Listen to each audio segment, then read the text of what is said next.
তো গাইস তো আজকে কাটাকাটি হয়েছে মূলা, পেঁয়াজ, রসুন, এই হয়েছে লাল শাক, এই হয়েছে পেঁয়াজ পাতা, টমেটো, কাঁচামরিচ, আর হচ্ছে যে ধনিয়া পাতা। হ্যাঁ, এগুলো সব এখন করতে হবে।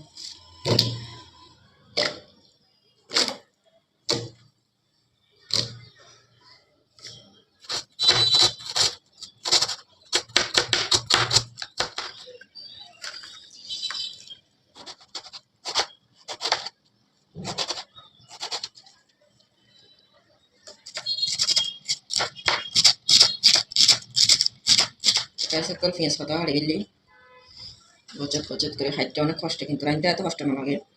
আড়াহড়ি এতে কিন্তু অনেক দেখুন না, কাঁচামরিচ কিন্তু তাই না হাঁড়ি একটু ঝাল বেশি বেড়ে যাবো, তো গুঁড়া গুঁড়া দিল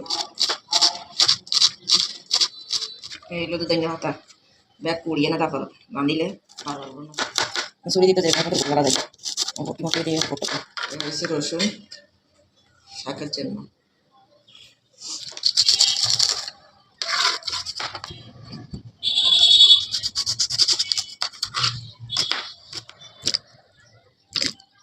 এখন বলবেন সবুজ সবুজ এগুলো কেন, এগুলো আমি খাইতে দিচ্ছি। শাক খাইতে মজা হলে কীভাবে করতে কষ্ট, তার মধ্যে শাকের মধ্যে পোকা মোকা আছে সেগুলো দেখতে হয়।